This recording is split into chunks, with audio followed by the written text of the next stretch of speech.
कहते हैं जो लोग सबसे ज़्यादा हंसते हैं ना, उनके अंदर दर्द भी सबसे ज़्यादा होता है। आज का वीडियो हम सुशांत सिंह राजपूत को डेडिकेट करते हैं। एक बार उन्हें याद करते हैं, उनकी जर्नी को याद करते हैं, कहाँ कहाँ से गुजरा उनका सफ़र, कितनी मेहनत की थी, कितनी स्ट्रगल के बाद इस मुकाम तक वो पहुँच पाए थे। एंड सुशांत, आप जहाँ भी हो, हम कहना चाहते हैं कि हम सब आपसे बहुत ज़्यादा प्यार करते थे, करते हैं और करते रहेंगे। आप हीरो थे और हीरो ही रहोगे। कुछ सवाल, कुछ नाराज़गी ज़रूर रहेगी क्योंकि आप इतना जल्दी, लेकिन उससे हमारे प्यार में कोई कमी नहीं आएगी। हम भगवान से प्रार्थना करते हैं कि उनकी आत्मा को शांति मिले। शुरू करते हैं आज की कहानी। सुशांत सिंह राजपूत का जन्म 21 जनवरी 1986 को बिहार के पूर्णिया जिले के महिला गांव में हुआ था। उनके पिताजी पटना में सरकारी कर्मचारी थे। उनकी 4 बड़ी बहनें भी हैं। सुशांत घर में सबसे छोटे थे। बचपन से ही उनको डांस करना बहुत ज़्यादा पसंद था। कहीं पर भी कोई भी फेस्टिवल हो, कोई मौका हो, तो डांस करना चूकते नहीं थे। पढ़ाई में भी बहुत अच्छे थे। उनकी शुरुआत की पढ़ाई पटना के सेंट कैरन हाई स्कूल से हुई है। सुशांत ने फिजिक्स में नेशनल ओलंपियाड भी जीता हुआ है। सब कुछ सही चल रहा था। एक दुखद घटना हुई, उसके बाद उनकी माँ की डेथ हो गई। सुशांत अपनी माँ से बहुत ज़्यादा प्यार करते थे। माँ के जाने के बाद परिवार बहुत ही मुश्किल हालातों से गुजर रहा था। उसी साल वो लोग पटना से दिल्ली शिफ्ट हो गए। सुशांत बहुत छोटे थे उस वक्त। उसके बाद उनकी आगे की पढ़ाई कुलाची हंसराज मॉडल स्कूल से हुई। उस टाइम पे उन्होंने डिसाइड नहीं किया था एक्टिंग फील्ड में आने का, सोचा भी नहीं था। और फिर उसके बाद उन्होंने इंजीनियरिंग में जाने का फ़ैसला किया। पढ़ाई में बहुत अच्छे थे। उन्होंने AIEEE की एग्ज़ाम दी थी, तो उसमें 7th रैंक हासिल किया था। तो उसके बाद उन्होंने दिल्ली टेक्नोलॉजिकल यूनिवर्सिटी से मैकेनिकल ब्रांच में इंजीनियरिंग में एडमिशन लिया था। वहाँ से इंजीनियरिंग की शुरुआत की। लेकिन सुशांत को, जैसे मैंने बताया कि बचपन से डांस में इंटरेस्ट था, तो इसी चाहत को लेकर फिर इंजीनियरिंग के फर्स्ट ईयर में ही उन्होंने डांस क्लास ज्वाइन करने का फैसला किया। तो फेमस कोरियोग्राफर शामक दावर जी के डांस क्लास को ज्वाइन किया। वहीं पर उनके डांस क्लास में कुछ स्टूडेंट्स बैरी जॉन के एक्टिंग क्लास जाते थे, तो उनको देखकर सुशांत को भी लगा कि उन्हें भी एक्टिंग ट्राई करनी चाहिए। उसके बाद उन्होंने भी एक्टिंग क्लास ज्वाइन कर लिया। कुछ ही दिनों में उन्हें अपनी एक्टिंग स्किल का पता चला कि वो अच्छी एक्टिंग भी कर सकते हैं। उन्हें इस काम में मज़ा भी आ रहा था, तो उन्हें अपना पैशन मिल गया था। तो फिर तय कर लिया कि अब इसी फील्ड में कुछ बड़ा करना है। और डांस बहुत अच्छा करते थे वो, तो उनकी परफॉर्मेंस को देखकर कुछ ही महीनों के बाद उनके डांस क्लास के डांस ग्रुप में बैकग्राउंड डांसर के रूप में उनको शामिल कर दिया गया। अब ये डांस ग्रुप बड़े बड़े फंक्शंस में, बड़े बड़े इवेंट्स में परफॉर्मेंसेस देता था। सुशांत सिंह को अपना पहला स्टेज 2005 में 51th film fair award ceremony में मिला था एज बैकग्राउंड डांसर। और इसी के चलते 2006 में ऑस्ट्रेलिया के कॉमनवेल्थ गेम्स इवेंट में भी ऑस्ट्रेलियन कल्चरल प्रोग्राम में सुशांत सिंह को शामिल कर दिया गया था। अब उनको काम मिलने लगा था डांस का, एक्टिंग का, तो ग्रुप बनने लगा था और एक्टिंग डांस के लिए उनकी जो चाहत थी वो बढ़ने लगी थी। और इधर पढ़ाई एक बोझ लगने लगी थी। उनको पढ़ाई में बिल्कुल मन नहीं लग रहा था और इंजीनियरिंग के एग्ज़ाम्स में लगातार फेल होते जा रहे थे। तो इसी के चलते उन्होंने 3rd ईयर में अपनी पढ़ाई को छोड़कर अपना पूरा फोकस एक्टिंग और डांस पर करने का फैसला कर लिया। कुछ वक्त के बाद वो अपने एक्टिंग स्किल को अच्छा करने के लिए, अपने एक्टिंग करियर को आगे बढ़ाने के लिए फिर आ जाते हैं मुंबई। वहाँ पर उन्होंने नादिरा बब्बर के एकजुट थिएटर ग्रुप को ज्वाइन कर लिया। और उस समय सुशांत 6 लड़कों के साथ एक ही रूम में रहते थे। करियर के शुरुआत के दिन थे वो सब, तो पैसों की काफ़ी दिक्कत रहती थी उनको। थिएटर में उनको एक्ट के लिए 250 रुपये मिलते थे और इसी में सब कुछ, सारा खर्चा उनको मैनेज करना रहता था। तो बहुत तकलीफ़ें आई, लेकिन वो अपने सामने आई मुश्किलों से घबराए नहीं थे। हर परिस्थिति का उन्होंने सामना किया था, आगे बढ़ते गए। और यही सब बातों को देख के आज पूरे देश को यही सवाल हो रहा है कि सुशांत सिंह जैसा एक वॉरियर, एक फाइटर ऐसा कदम कैसे उठा सकता है। तो थिएटर में एक्टिंग करते हुए उनको नेस्ले मंच का एक ऐड मिला था और वो ऐड बहुत ज़्यादा फेमस भी हो गया था। और उसके बाद भी सुशांत सिंह ने 2.5 साल तक थिएटर्स में काम किया, अपनी एक्टिंग को पॉलिश किया, खुद को हर तरीके से तैयार किया। ऐसे ही एक दिन बालाजी टेलीफिल्म्स की कास्टिंग टीम की नज़र थिएटर में काम करने वाले इस लड़के के ऊपर पड़ी और उनको ऑडिशन में बुलाया गया। और तब तक सुशांत एक मजे हुए एक्टर बन गए थे। तो उन्होंने ऑडिशन में जादू दिखा दिया, अपना बेहतरीन परफॉर्मेंस दिया और उनको सिलेक्ट भी कर लिया गया। और 2008 में एक टीवी सीरियल किस देश में है मेरा दिल के लिए उनको साइन कर लिया गया।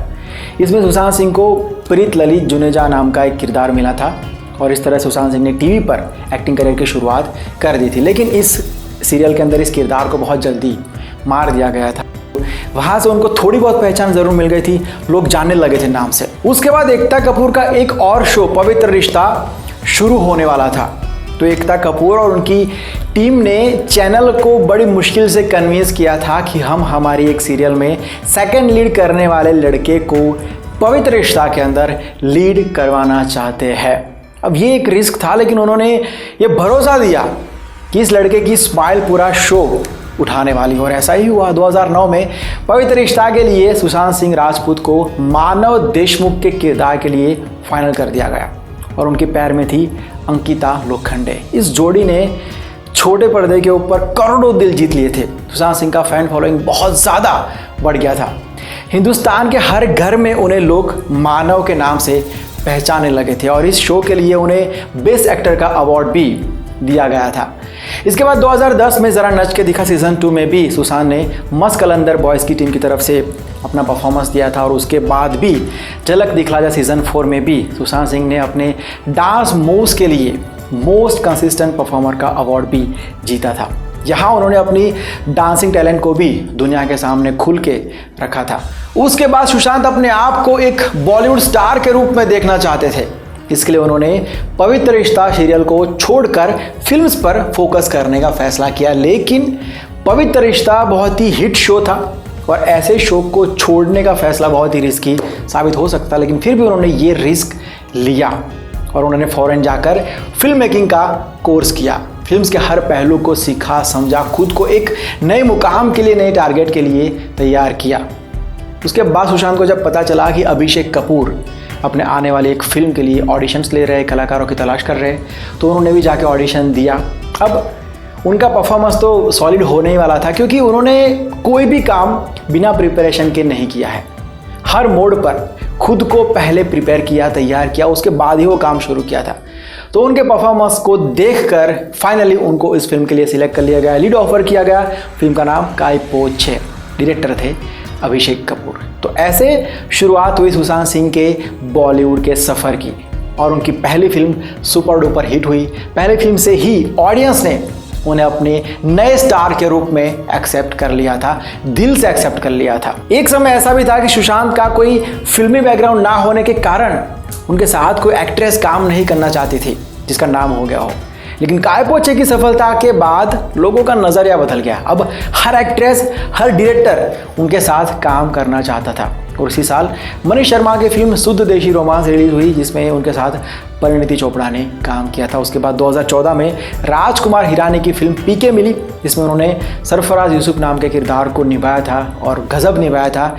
इस फिल्म में आमिर खान भी थे, लेकिन फिर भी सुशांत ने अपने किरदार की एक अलग ही छाप छोड़ी थी और ये फिल्म भी सुपर डुपर हिट हुई थी बॉक्स ऑफिस के ऊपर। अब सुशांत सिंह को एक के बाद एक फिल्म्स ऑफर होने लगी थी, काम मिलने लगा था, लेकिन उनको एक ऐसी फिल्म की ज़रूरत थी जो उनको स्टार से सुपरस्टार बना दे।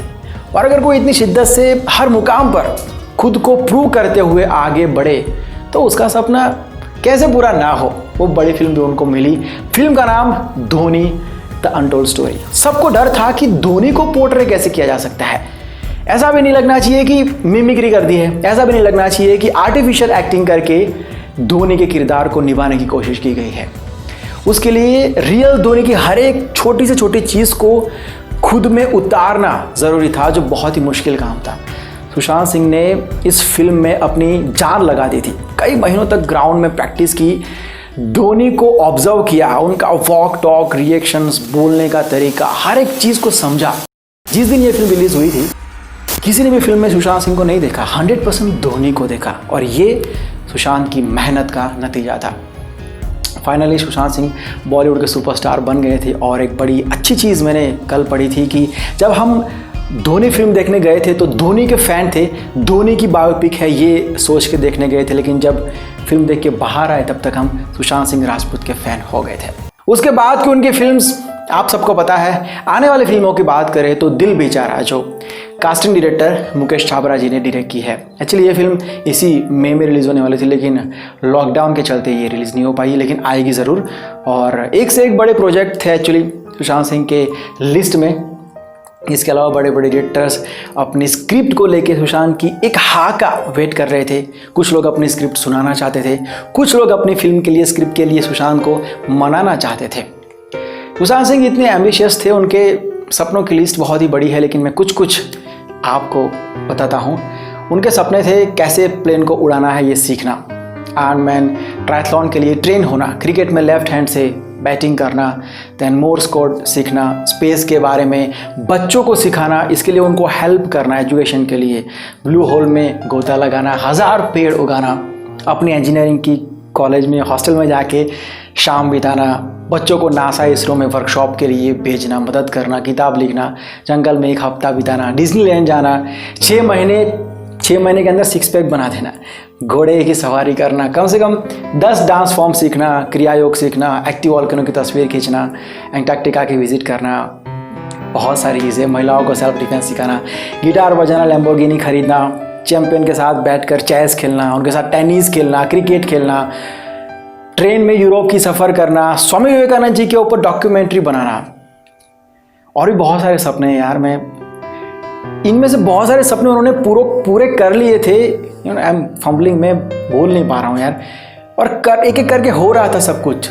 इतना ऐसे सपने देखने वाला इंसान, और सपने देखने की बात नहीं है, सपने देखने के बाद पूरा करने की हिम्मत और ताकत रखने वाला इंसान ऐसा कदम कैसे उठा सकता है यार? ये यकीन नहीं हो रहा है। उनके फैंस की आंखें अभी भी नम है।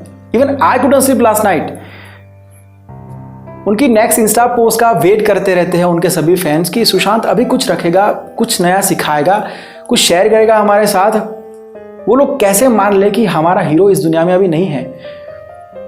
बस अब बेसब्री से इंतजार है उनकी फिल्म का, लास्ट फिल्म दिल बेचारा। बट आई डोंट नो कि हम कैसे उस फिल्म को कैसे देख पाएंगे।